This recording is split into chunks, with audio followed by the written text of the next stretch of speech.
Hi everyone, I hope you are doing well. Today we'll talk about how to fix or how to solve the problem of not opening on the application of Flow. You will go to settings. In this page, you will click on apps, default apps, app settings. Here in this page of apps, you will search about the application of Flow and you will enter. Here in this page, you will click on first stop and you will click OK.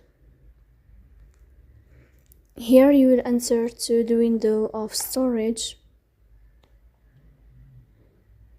Then you will click on clear cache.